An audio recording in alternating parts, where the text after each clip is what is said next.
आज मेरे बेटे की दूसरी शादी थी। उसकी पहली शादी का क्या हुआ मैं उसे भूल जाना चाहती थी, क्योंकि वह बड़ी अजीब घटना थी। लेकिन आज उसकी दूसरी शादी थी। मुझे यकीन था कि वह मेरे बेटे का ख्याल रखेगी। मेरा बेटा बहुत अच्छा कमा रहा था और बहुत सुंदर था। वह इस परिवार का एकमात्र वारिस था। सभी उसे प्यार करते थे, लेकिन किसी को भी यह बात अजीब नहीं लग रही थी कि उसकी दूसरी शादी इतनी जल्दी हो रही है। पर मेरा दिल धक धक कर रहा था। रात जैसे जैसे नज़दीक आ रही थी, मेरा दिल भी उतनी ही तेज़ी से धड़क रहा था और मैं चिंतित हो रही थी। मेरी बेटी को भी इस बात का पता था और वह भी मेरी तरह चिंतित थी और बोली कि अगर आज भी ऐसा ही हुआ तो फिर क्या होगा। मैंने कहा, अपने मुंह से कुछ अच्छा निकालो, मैं पहले से ही चिंतित हूँ। अब सभी मेहमान आ गए हैं। पिछली बार देश में एक महामारी के कारण इतने लोगों को आमंत्रित नहीं कर सकते थे, लेकिन इस शादी में सभी रिश्तेदार बहुत उत्साह के साथ आए थे। इसलिए लोग पिछली शादी के बारे में ज़्यादा नहीं जानते थे और ये भी नहीं जानते थे कि ऐसा क्या हुआ उन्हें फिर से शादी करनी पड़ी। मेरा बेटा इससे बहुत खुश था। कोई समस्या नहीं थी, क्योंकि उसकी यह पत्नी पहले पत्नी से कहीं ज़्यादा खूबसूरत थी और उम्र में भी छोटी थी, तो उसे तो खुश होना ही था। सर्दी का मौसम था। ज़्यादातर मेहमान घर में ठहरे हुए थे। समारोह बाहर हो रहा था। नाच गाना चल रहा था। लोग आपस में मजाक कर रहे थे। मैंने अपनी जेठानी से कहा, दुल्हन दूसरे शहर से आई है और बहुत थकी हुई है। मुझे लगता है उसे दूल्हे के कमरे में नहीं भेजना चाहिए।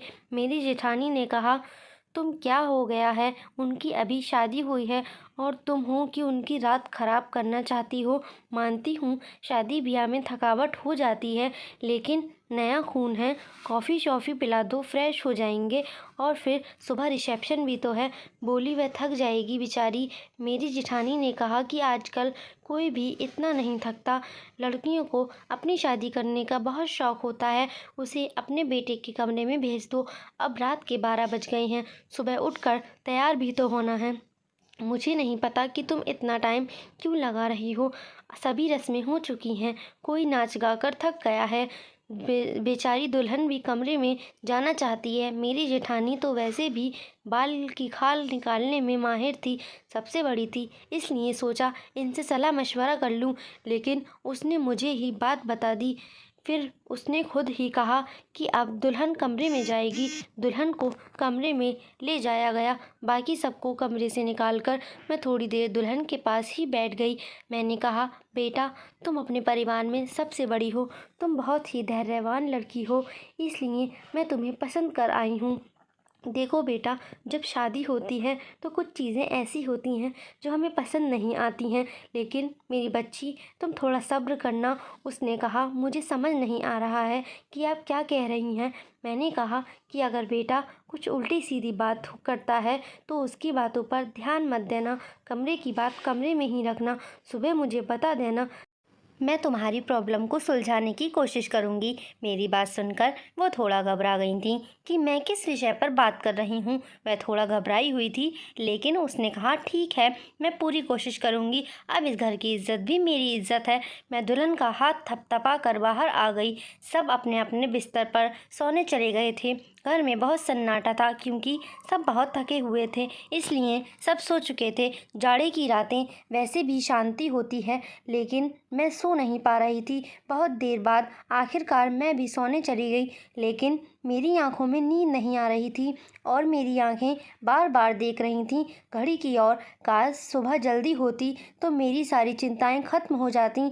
लेकिन जैसे ही 2:30 बजे मैंने एक ज़ोर सी चीख सुनी और उसके बाद ही मुझे पता चला अब क्या होने वाला है।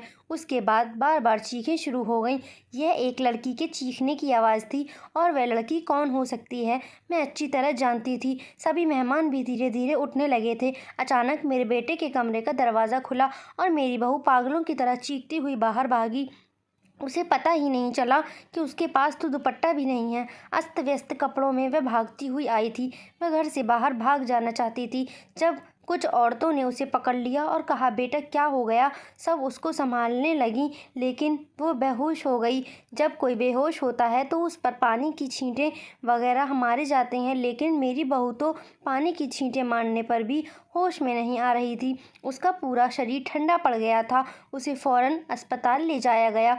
मैं उसे अस्पताल ले जाना नहीं चाहती थी, क्योंकि फिर से वही तमाशा बन जाता, लेकिन और कोई चारा नहीं था। बेचारी बच्ची किसी भी तरह होश में नहीं आ रही थी। उसके माँ बाप को भी बुला लिया। उन्होंने भी एक दूसरे के कानों में बातें करनी शुरू कर दी। पता नहीं हमारी बेटी को क्या हो गया है, पता नहीं उसके साथ क्या सुलूक किया है। वह सब लोग मुझे अजीब सी नज़रों से देख रहे थे। सवाल ही सवाल हर तरफ थे और मैं बेचारी परेशान सी हॉस्पिटल में घूम रही थी। मैंने घर आकर अपने बेटे से पूछना चाहा, अब उसने क्या किया, तो वह कमरे में ही नहीं था। उसका फ़ोन भी बंद था।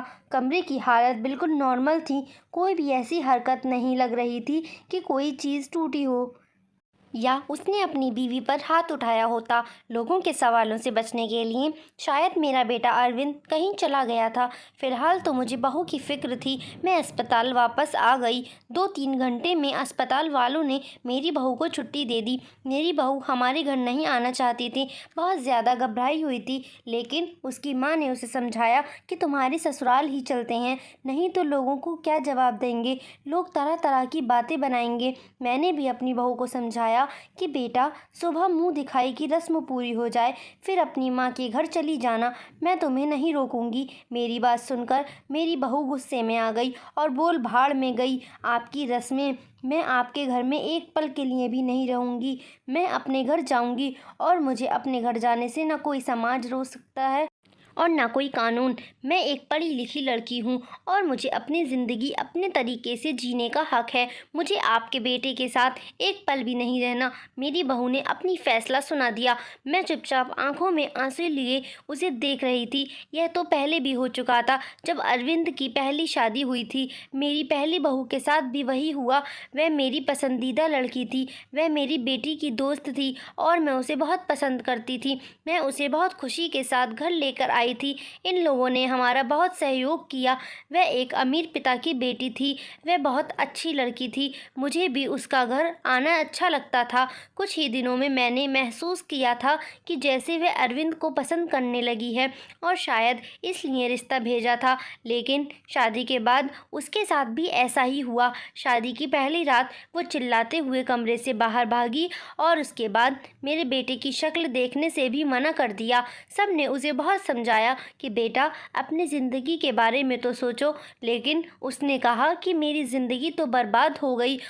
और अब इस लड़की को भी समझाया जा रहा था, लेकिन वह भी कह रही थी कि मैंने नहीं रहना तो नहीं रहूँगी। आपके बेटे के साथ मेरा बेटा भी कोई जवाब नहीं दे रहा था, पता नहीं कहाँ चला गया था। लड़की का पिता बार बार कह रहा था कि उस व्यक्ति को बुलाओ, हम उससे पूछें कि उसने हमारी बेटी के साथ क्या किया है। अरविंद घर आ चुका था। सब उस पर सवालों की बौछार कर रहे थे, लेकिन उसने चुप साध ली, कुछ भी नहीं बोल रहा था। थक हार कर सब खामोश हो गए। लड़की के माँ बाप भी अरविंद को भला बुरा और धमका कर चले गए। वे अपनी बेटी को भी साथ ले गए। अच्छा खासा तमाशा हो गया था। सब मेहमानों के सामने नाक कट गई थी। हमारी लड़की के माँ बाप ने हमारी बेइज्जती करने में कोई कसर नहीं छोड़ी थी, लेकिन अरविंद अपने मुंह से एक शब्द भी नहीं बोल रहा था। अरविंद के पिता जी तो पहले ही इस दुनिया से जा चुके थे। सारी बेइज्जती मुझे अकेले ही सहनी पड़ी। घर में जमा लोगों ने भी हमें अच्छी खासी बातें सुना डाली थी। लड़की की माँ तो काबू में नहीं आ रही थी, खूब चीख चीख कर मुझे भला बुरा कह रही थी, लेकिन उसमें उस बेचारी की क्या गलती थी। आखिर उसकी बेटी की ज़िंदगी तबाह हो गई थी। आज खुद को बहुत अकेला महसूस कर रही थी। मैं काश अरविंद के पिता होते तो इतनी जल्दी हिम्मत ना हारते। लोगों के ताने को अकेली ही सुनती रही। अरविंद बड़ा था। अरविंद से छोटी मेरी एक बेटी थी जो कॉलेज में पढ़ती थी। सब लोग आपस में कानाफूसी कर रहे थे। अरविंद को लेकर तरह तरह की कहानियाँ बनाई जा रही थीं। कोई कह रहा था पता नहीं शायद अरविंद पागल है, तो कोई कह रहा था लगता है अरविंद दिमागी मरीज़ है, तो कोई कह रहा था पता नहीं उसने नई दुल्हन के साथ ऐसा क्या किया कि वह इतना ज़्यादा डर गई। जितनी मुँह इतनी बातें, लेकिन मेरे पास इन सब का कोई जवाब नहीं था। जब लोगों को असल वजह पता ना हो तो वे खुद ही कहानियाँ बना लेते हैं, और खुद की बनाई हुई उल्टी सीधी कहानियाँ सच से कहीं ज़्यादा खतरनाक होती हैं। लेकिन समस्या तो यह थी कि सच मुझे भी नहीं पता था। ऐसा क्या था कि सुहागरात को ही मेरी बहुएं मेरे बेटे के कमरे से चीखती हुई भागती थीं। उस लड़की ने भी तो मुझे कुछ नहीं बताया था। मैंने खुद को ही अपने मन में सोचा, हो सकता है उसने अपने माँ बाप को कुछ बताया हो। सच जानने के लिए मैंने उनके घर फ़ोन कर दिया। भले ही वह हमसे रिश्ता ख़त्म कर गए थे, लेकिन इंसानियत के नाते ही मैंने उसका हालचाल लेने के लिए फ़ोन किया। फ़ोन लड़की की माँ ने उठाया था। मैंने पूछा, अब कैसी तबीयत है आपकी बेटी की? मेरी आवाज़ सुनते ही वह भड़क गई थीं और बोली थीं, मेरी बेटी अब तक ठीक नहीं हुई है। खबरदार जो आगे से आपने फ़ोन किया। यह सब सुनकर मैं बहुत ज़्यादा परेशान हो गई थी। मेरी पहली बहू के साथ भी ऐसा ही हुआ था। मेरी बेटी ने बताया था कि वह कम से कम 6-7 महीने तक बीमार रही थी। आखिर क्या प्रॉब्लम थी मेरे बेटे को? मुझे कुछ भी समझ नहीं आ रहा था। उसके पहनने उड़ने का बहुत शौक था। अच्छी अच्छी ब्रांडेड चीज़ें पहनता था। पढ़ाई में भी अच्छा था। नौकरी भी टाइम से कर ली थी। अपनी बहन के लिए भी एक जिम्मेदार भाई था। अपनी बहन श्रुति को कॉलेज लेकर जाता और वापस भी लेकर आता। घर में खर्च के लिए पैसे भी देता। कभी मुझसे ऊंची आवाज़ में बात नहीं करता। उसके दोस्त भी कोई ऐसे नहीं थे जो मैं कहती हूँ कि गलत संगत में पड़ गया है। कोई नशा भी नहीं करता था। बस उसके कुछ गिने चुने ही दोस्त थे। यह सबसे अच्छा दोस्त था जो बाहर विदेश में रहता था। कभी कभी उससे फ़ोन पर बात होती थी। मुझसे भी अपने दोस्त की बात करवाता था। कभी कभी मुझसे कहता, मम्मी क्यों ना हम श्रुति की शादी इसी से कर दें, बहुत ही अच्छा लड़का है। कुल मिलाकर सब कुछ नॉर्मल ही था। लेकिन ये जो 2 बार हुआ था, ये बिल्कुल भी नॉर्मल नहीं था। पता नहीं मेरे बेटे में क्या कमी थी। ऐसा क्या करता था अपनी पत्नियों के साथ कि वे भाग जाती थीं। दिन धीरे धीरे आगे सरकते गए। अरविंद थोड़ा नॉर्मल हो चुका था। अब घर में थोड़ी बहुत बात करने लगा था। इस बार मैंने सोचा कि अरविंद की तीसरी शादी कराऊं, और ऐसी लड़की से कराऊं जो मुझे बताए कि आखिर सुहागरात के कमरे में अरविंद ऐसा क्या करता है कि दुल्हन भाग जाती हैं। अरविंद की दूसरी दोनों पत्नियों से तलाक हो चुका था। मैं ये भी चाहती थी कि ये जो बहू आएँ वे मेरे घर में ही रहें, यहाँ से भाग कर न जाएं। मैं किसी की ज़िंदगी बर्बाद करना नहीं चाहती थी, क्योंकि मैं भी एक बेटी की माँ थी, और मैं ये अच्छी तरह से जानती थी कि तलाक का धब्बा एक लड़की के लिए कितनी बड़ी बदनामी होती है। बहुत सोच विचार के बाद मैं इस नतीजे पर पहुँची कि मैं अरविंद की शादी एक शादीशुदा औरत से करवाऊँगी, जिसकी पहले से शादी हो चुकी हो, और वह तलाकशुदा हो या फिर विधवा हो। और जल्दी ही मुझे ऐसी लड़की मिल भी गई। लड़की वालों को भी शादी की जल्दी थी, इसलिए उन्होंने भी ज़्यादा छानबीन नहीं की। लड़की कम उम्र रही थी, लेकिन बहुत ज़्यादा सुंदर नहीं थी, बस ठीक ठाक थी। दुबली पतली और सामान्य नाक नक्शे की लड़की थी। मैंने लड़की वालों को बताया कि मेरे बेटे की एक शादी हो चुकी है, और मेरे बेटे की पत्नी कुछ समय ही रही, फिर वह छोड़कर चली गई थी। थोड़ा बहुत झूठ बोलना पड़ा, क्योंकि सच बताने की स्थिति में मैं बिल्कुल नहीं थी। लड़की वाले शादी के लिए राज़ी हो गए थे। मैंने अरविंद को लड़की की फ़ोटो दिखाई तो उसने शादी से साफ इनकार कर दिया। बोला, मुझे शादी नहीं करनी है, इतनी आम सी शक्ल सूरत की लड़की है, मुझे इससे शादी बिल्कुल नहीं करनी। अरविंद की बात सुनकर मैंने उसे डांटते हुए कहा था, चुप हो जा। जिस तरह की तेरी हरकतें हैं, उन हरकतों के चलते तो तेरी कभी भी शादी नहीं होगी। सोचती हूँ कब तक बैठी रहूँगी और तेरा ध्यान रखूँगी। मेरे जाने के बाद कोई तो ऐसा हो जिसके साथ तू अपनी ज़िंदगी गुजार सके। बोलते बोलते मेरी आंखों में आंसू आ गए। मेरी आंखों में आंसू देखकर अरविंद चुप हो गया। शादी के लिए रजामंदी दे दी और उठकर कमरे में चला गया। कहीं ना कहीं अरविंद के दिल में चोर ज़रूर था, वह मुझसे नज़रें चुरा रहा था, लेकिन इस बार मैंने भी तय कर लिया था कि मैं सच जानकर रहूँगी। मैंने पहले ही सोच लिया था कि इस बार मैं लड़की को अपने भरोसे पर ले लूँगी, लेकिन उसे यह नहीं बताऊँगी कि पहले उसकी पत्नियाँ डर कर भाग गई थीं। उसे प्यार से समझा दूँगी, उसे भरोसा दिलाऊँगी कि अगर कुछ ऐसी वैसी बात है तो मुझे बताए, मैं उस समस्या का समाधान करूँगी। इस बार शादी का प्लान बहुत ही सादगी से करने का था और फिर मैंने बहुत ही सादगी से अरविंद की शादी कर दी। लड़की का नाम रश्मि था, बहुत ही प्यारी बच्ची थी। मेरी बेटी ने मना भी किया था कि मम्मी रहने दें, भाई के हाल पर छोड़ दें, लेकिन मैंने उसे समझाया था कि बेटा, हो सकता है तेरे भाई के साथ कुछ मसला हो जिसे सुलझाना हमारा फ़र्ज़ है। खैर, शादी निपट गई। इस बार मैंने ज़्यादा मेहमानों को नहीं बुलाया था। घर में कुछ ही मेहमान थे जो कि मेरे रिश्तेदार नहीं बल्कि मेरे कुछ जानने वाले, मेरे कुछ सहेलियाँ वगैरह थीं और उनके परिवार वाले थे। रश्मि को मैं अरविंद के कमरे में ले गई। उसे बेड पर बिठाते हुए मैंने रश्मि का हाथ अपने हाथ में लिया और उसे हल्के से दबाते हुए बोली, रश्मि बेटा, तुमसे बहुत ही ज़रूरी बात करनी है, बहुत ही ध्यान से मेरी बात सुनो। रश्मि आश्चर्य से मुझे देखने लगी कि भला ऐसी कौन सी ज़रूरी बात है तो अभी करनी है। मैंने रश्मि को समझाते हुए कहा, बेटा, अरविंद शादी के लिए राज़ी नहीं था। बहुत ही मुश्किल से मैंने उसे शादी के लिए तैयार किया है। हो सकता है मेरा बेटा कुछ अजीबोगरीब हरकतें करे, हो सकता है तुम्हें डराने की कोशिश करे जिससे कि तुम उसे छोड़कर भाग जाओ, लेकिन बेटा, तुम्हें डरना नहीं है। जो भी हो, तुम्हें सब कुछ मुझे बता देना है। बस तुम्हें उसके डराने धमकाने में या उसकी बातों आने की ज़रूरत नहीं है। रश्मि ने मेरी बातों को सुनकर हाँ में सिर हिला दिया था। मैं थोड़ी संतुष्ट हुई थी और रश्मि को आराम करने का बोलकर बाहर आ गई। मैं अपने कमरे में नहीं गई, बाहर हाल में ही सोफे पर लेट गई। श्रुति को मैंने उसके कमरे में भेज दिया कि तुम जाओ, सो जाओ, बहुत रात हो चुकी है। श्रुति कमरे में जा चुकी थी, लेकिन जाते जाते उसने कहा था कि मम्मी जी, आप जो भी कर रहे हैं गलत कर रही हैं।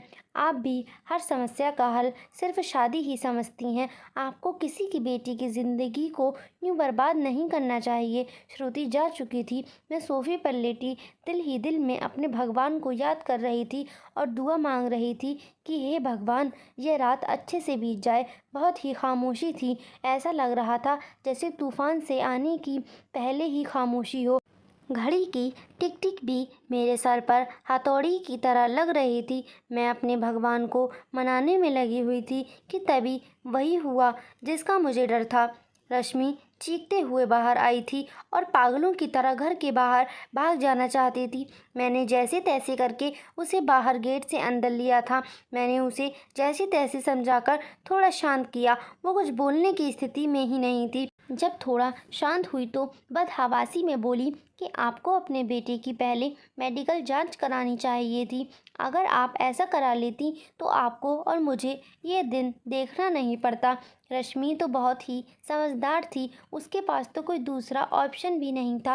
वह तो हर हाल में इस शादी को निभाने की सोचती, लेकिन रश्मि ने भी इस रिश्ते को निभाया और वह अरविंद को छोड़कर चली गई। दूसरे दिन रश्मि के घर से फ़ोन आया, अपने बेटे से कहकर हमारी बेटी को तलाक दिलवा दो, नहीं तो हम ये काम अदालत से भी करा सकते हैं। मैं सदमे की हालत में फ़ोन पकड़े सोफे पर बैठ गई। यानी कि अब अरविंद को कोई मजबूरी में भी अपनाने के लिए तैयार नहीं था। पहले मैं जो बहुएं लाई थी वे अमीर घराने की और सुंदर पढ़ी लिखी थी, लेकिन रश्मि तो विधवा थी, गरीब घराने की थी और बहुत ज़्यादा सुंदर भी नहीं थी। रश्मि को मैंने पहले ही सब कुछ समझा भी दिया था, तभी तो इतनी ज़्यादा बदहवास हो गई थी। आखिर ऐसा क्या कमी थी मेरे बेटे में? हम जो जेवरात दुल्हन को देते थे, दुल्हन के घर वाले शादी के दूसरे दिन ही वापस कर देते थे। मैं तो दहेज भी नहीं लेती थी। फिर आखिर ऐसा क्या था कि ऐसे खूबसूरत पढ़े लिखे और अमीर लड़के को छोड़कर भी लड़कियां भाग जाती थीं? मेरा दिमाग सोच सोच कर फटा जा रहा था। कैसे पता लगाएं कि आखिर बात क्या है? अरविंद भी अपने मुंह से कुछ कहने को तैयार नहीं था। जब भी इस बारे में कुछ बात करने की कोशिश करती तो वो उठकर बाहर चला जाता, मुझे बात करने का मौका ही नहीं देता। लेकिन अब मैं हर वक्त अरविंद पर नज़र रखने लगी थी। उसकी एक एक हरकत पर ध्यान देती। शायद कुछ तो ऐसा सबूत मिले जिससे मैं सुराग लगा सकूं, सच जान सकूं कि आखिर सच्चाई क्या है। लेकिन उसके हाव भाव से कभी ऐसा लगा ही नहीं कि उसमें कुछ अब नॉर्मल भी है। एकदम नॉर्मल लड़के की तरह था, जैसे और लड़के होते हैं। मुझे कोई भी रास्ता सुनाई नहीं दे रहा था। एक दिन तंग आकर मैंने अरविंद के दोस्त को फ़ोन लगाया, उसी विदेश वाले रहने वाले दोस्त को। मैंने उससे पूछा, नितिन, तुम अरविंद के इकलौते दोस्त हो जिससे अरविंद अपने दिल की सारी बातें करता है। मुझे अरविंद के बारे में कुछ बताओ। उसने अपने जीवन के बारे में तुम्हें ज़रूर कुछ न कुछ बताया होगा।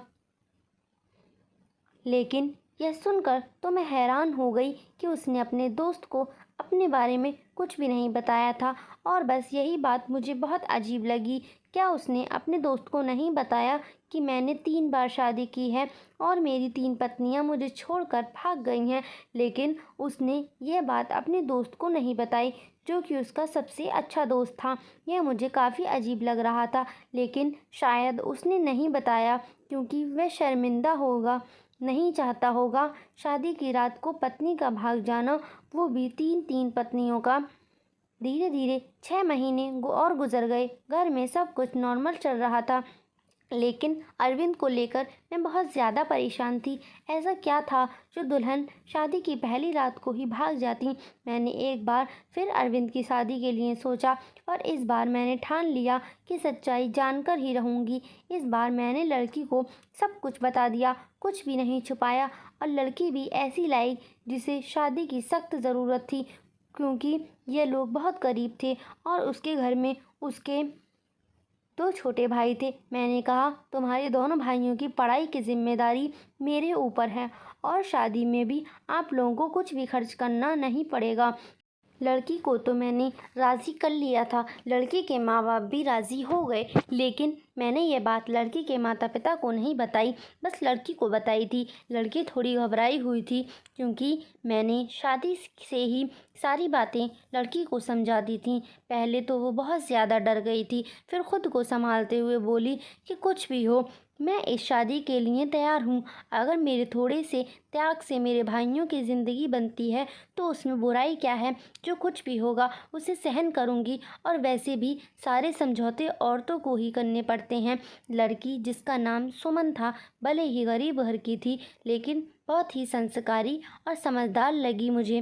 दिल ही दिल में खुश हुई कि अगर सुमन मेरी बहू बनती और मेरे घर में टिकी रहती है तो ये मेरे लिए बहुत ही सौभाग्य की बात होगी।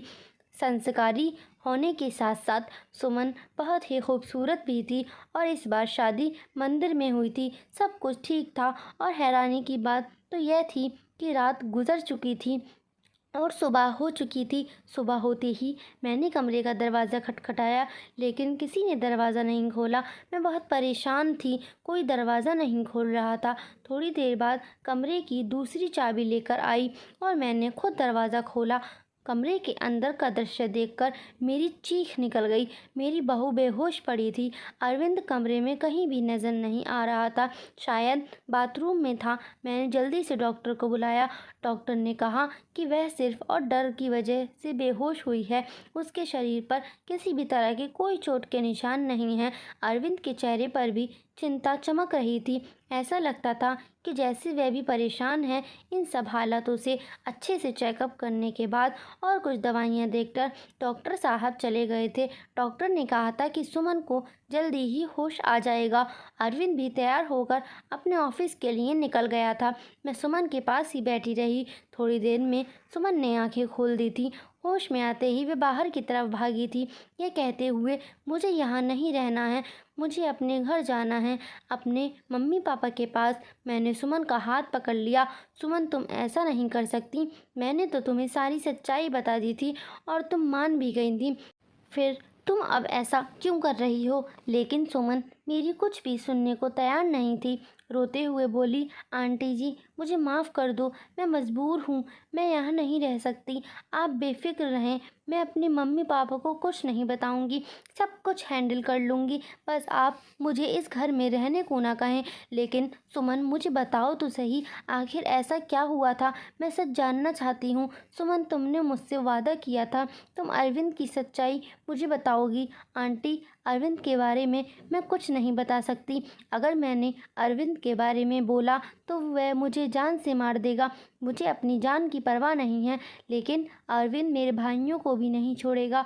प्लीज़ मुझे जाने दें। उसकी आंखों में विनती को ऐसे वरुण भाव थे कि मैं उसे रोक न सकी। सुमन चली गई। मैं इंतज़ार कर रही थी कि अब कुछ ही देर में सुमन के माँ बाप का फ़ोन आने वाला है, लेकिन ऐसा कुछ भी नहीं हुआ। शायद सुमन ने अपने माता पिता को कुछ नहीं बताया था। अरविंद की तीनों पत्नियों ने तो दूसरे दिन ही तलाक की मांग कर दी थी, लेकिन सुमन ने ऐसा कुछ भी नहीं किया था। इसका मतलब था सुमन अभी मेरे बेटे की पत्नी थी। मैंने सोचा कि अब मैं अरविंद का चेकअप कराकर ही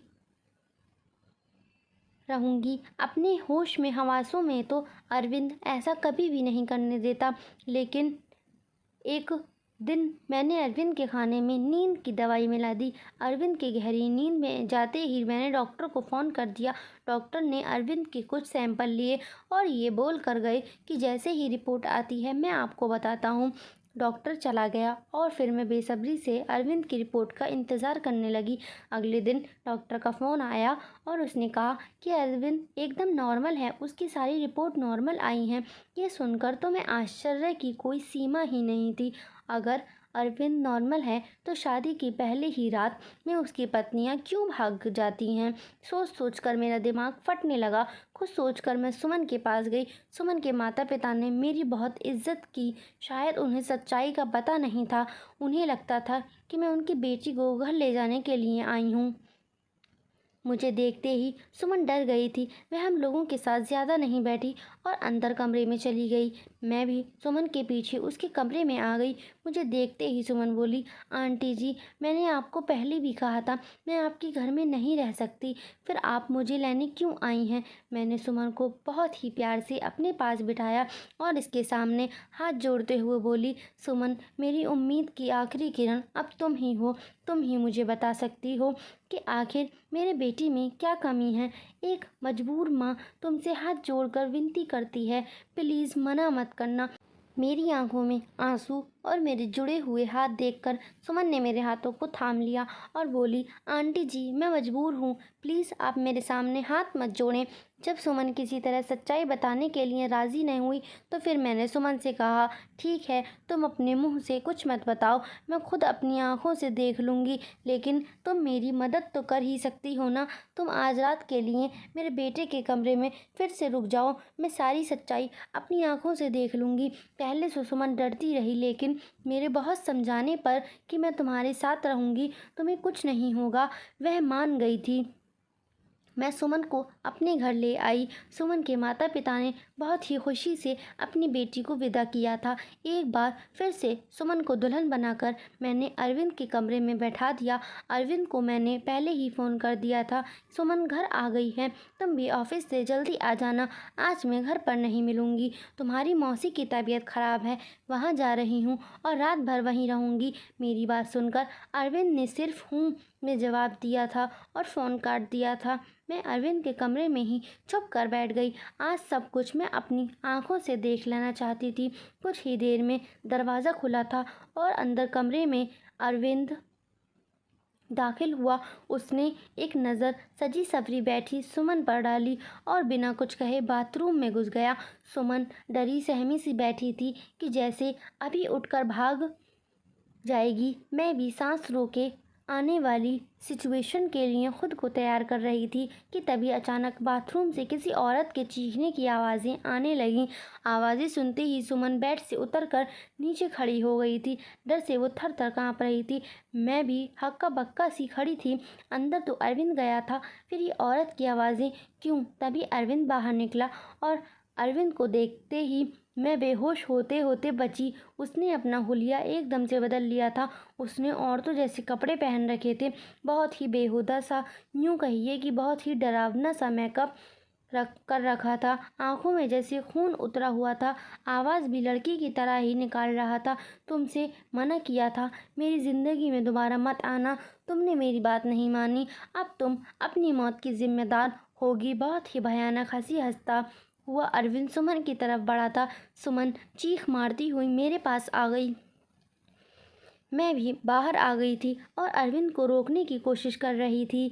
अरविंद, क्या हो गया है तुम्हें? तुम होश में हो तो हो? अरविंद ने मुझे ज़ोर से धक्का दिया था। कौन अरविंद? परमिला नाम है मेरा।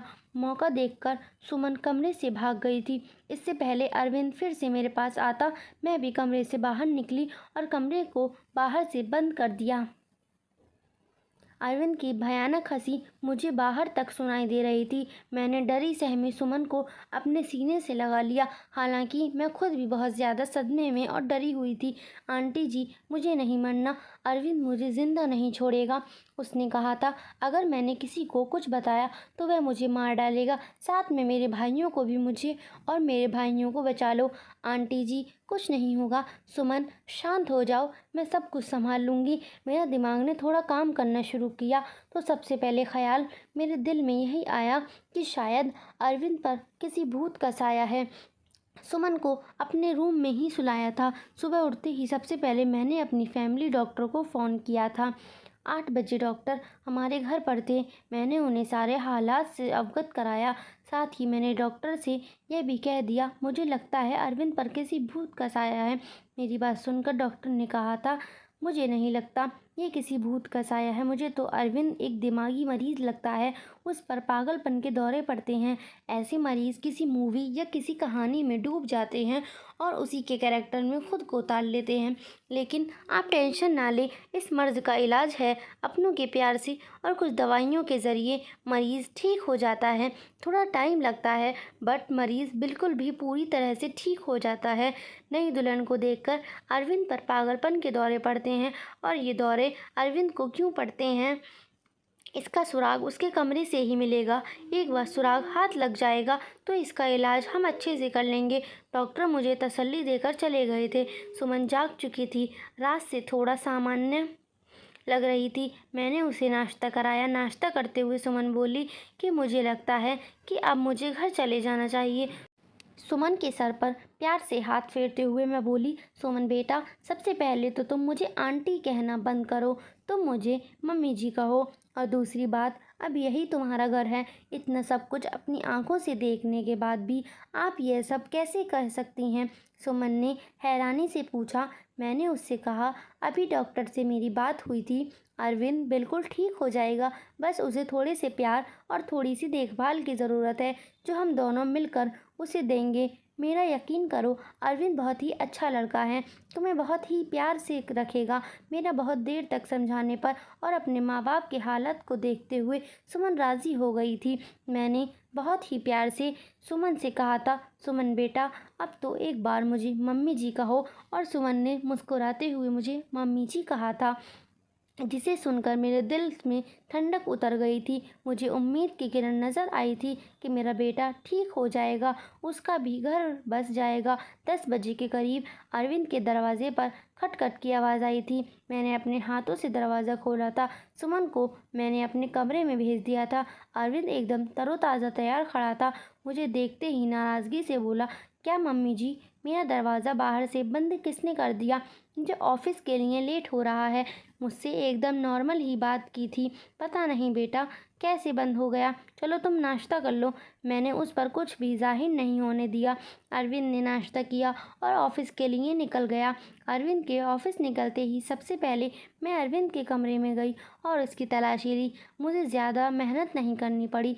सामने ही बेड पर मुझे कुछ किताबें दिखी। सुमन भी अब मेरे पास आ चुकी थी।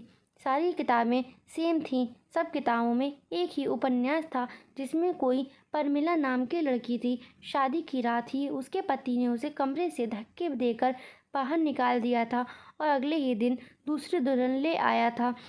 प्रमिला धीरे धीरे दिमागी मरीज बन गई थी।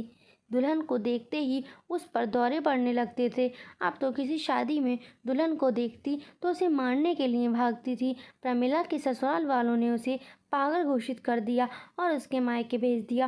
दुल्हनों को लेकर प्रमिला का पागलपन कम नहीं हुआ था और प्रमिला के करैक्टर में ही अरविंद ने खुद को उतार लिया था। मैंने डॉक्टर को फ़ोन करके सारी बातें बताईं। डॉक्टर ने कहा कि आप लोग बिल्कुल भी न घबराएं, मैं कुछ दवाइयाँ दूंगा और जो कि उपन्यास अरविंद पढ़ता है वह सारी किताबें आप रूम से बाहर निकाल दें। धीरे धीरे से अरविंद को समझाना पड़ेगा, उसे प्रमिला के करैक्टर से निकालना पड़ेगा। धीरे धीरे डॉक्टर की दवाइयों से और सुमन और मेरी मेहनत से अरविंद ठीक होने लगा था। सुमन अरविंद के सामने सिंपल सी रहती, कोई भी बनाव श्रृंगार नहीं करती थी। अरविंद के व्यवहार में बहुत बदलाव आने लगा। उसकी आंखों में मैंने सुमन के लिए प्यार देखा था। सुमन कहीं भी जाती अरविंद की निगाहें उसका पीछा करती थी। अरविंद का इलाज चलते आज 3 महीने हो चुके। सुमन ने जिस मेहनत और लगन से मेरा साथ दिया था उसकी मैं कायल हो गई थी। कोई बहुत ही अच्छे कर्म किए थे जो मुझे सुमन जैसी बहू मिली। सुमन अब भी मेरे साथ मेरे कमरे में ही सोती थी, लेकिन आज मैंने सोच लिया था कि सब कुछ फाइनल हो जाना चाहिए। मुझे पूरा विश्वास है कि अब अरविंद बिल्कुल ठीक हो चुका है। मैंने सुमन से कहा, सुमन आज तुम्हें आखिरी कदम उठाना पड़ेगा, इसके बाद तुम्हारी ज़िंदगी में खुशियाँ ही खुशियाँ होंगी। सुमन न समझी से मेरी तरफ देखने लगी। फिर मैंने उसे समझाया कि सुमन आज तुम्हें दुल्हन बनकर अरविंद के कमरे में बैठना होगा। मेरी बात सुनकर सुमन डर गई थी, लेकिन फिर जल्दी ही संभल भी गई। शायद उसे भी यकीन था कि अरविंद अब ठीक हो चुका है। वह भी अरविंद की प्यार भरी नज़रों को समझ चुकी थी। सुमन, तुम्हें डरने की कोई ज़रूरत नहीं है। तुम दरवाज़ा खुला रखना, दरवाजे के बाहर ही खड़ी रहूँगी जब तक कि तुम दोनों के बीच में सब कुछ ठीक नहीं हो जाता। जैसे ही तुम्हें कुछ गलत लगे तो फ़ौरन भाग आना। रात को अरविंद के आने से पहले ही मैंने सुमन को दुल्हन की तरह सजाया। अरविंद के बेड को भी बहुत ही खूबसूरती से सजाया था। मैंने अरविंद के आने का टाइम हो गया था। मैंने सुमन को सजे सजाए बेड पर बिठा दिया और बाहर आ गई। थोड़ी देर में अरविंद आ चुका था। खाना खाते हुए अरविंद की निगाहें इधर उधर कुछ ढूंढ रहे थे। मैं समझ गई कि अरविंद किसे ढूंढ रहा है, लेकिन मैं अनजान बनी रही। कुछ देर में अरविंद खुद ही बोला, मम्मी, सुमन कहीं दिखाई नहीं दे रही, क्या कहीं गई हुई है? मेरे बोलने से पहले ही श्रुति बोल पड़ी, भैया भाभी तो आपके ही। इससे पहले कि श्रुति अपनी बात पूरी करती, मैंने उसे चुप कर दिया। मैंने मुस्कुराते हुए कहा, अरविंद, तुम पहले खाना ख़त्म करो, उसके बाद अपने कमरे में जाओ, तुम्हें अपने सवाल का जवाब मिल जाएगा। खाना खाने के बाद अरविंद अपने कमरे में चला गया। मेरा दिल ज़ोरों से धड़क रहा था। पता नहीं अब क्या होने वाला है। हे भगवान, सब कुछ ठीक हो। मैं भी अरविंद के पीछे पीछे चली और बाहर गेट पर ही रुक गई। मैं अंदर कान लगाकर सुनने की कोशिश कर रही के अंदर सब कुछ ठीक तो है ना। खड़े खड़े मुझे काफ़ी देर हो गई थी, लेकिन अभी तक अंदर शांति थी और कुछ ही देर में मुझे सुमन और अरविंद की सरगोशियाँ सुनाई देने लगी। प्यार में डूबी हुई सरगोशियाँ। मुस्कुरा दी, मेरे अंदर तक सुकून उतर गया। मैंने मन ही मन भगवान को धन्यवाद दिया और अपने कमरे में आकर सुकून से लेट गई। सुबह मेरी आँख देर से खुली। जल्दी जल्दी उठकर किचन की तरफ भागी तो सुमन को किचन में पहले ही से मौजूद पाया। मुझे देखकर सुमन के चेहरे पर मुस्कुराहट आ गई। सुमन की झुकी हुई नज़रें और शर्मीली मुस्कुराहट से ही मैं पहचान गई सब कुछ ठीक है। मैंने प्यार से सुमन के माथे को चूमते हुए कहा, सुमन बेटा, तुम इतनी सुबह किचन में क्या कर रही हो? सुमन थोड़ा शर्माते हुए बोली, मम्मी जी, वह अरविंद को कॉफ़ी चाहिए थी, वही बना रही थी। सुमन को कॉफ़ी बनाता छोड़कर मैं बाहर हॉल में आई। सोफे पर बैठकर मैंने अपनी आंखें बंद कर लीं। आज मेरे अरविंद के और सुमन के जीवन में खुशियाँ ही खुशियाँ थीं। भगवान मेरे परिवार को किसी की नज़र न लगे। दोस्तों, उम्मीद करती हूँ आपको हमारी कहानी पसंद आई होगी। कहानी पसंद आई है तो वीडियो को लाइक करें, चैनल पर नए हैं तो चैनल को सब्सक्राइब करें और नोटिफिकेशन बेल को ज़रूर दबाएं ताकि अगली अपडेट आपको सबसे पहले मिले। धन्यवाद।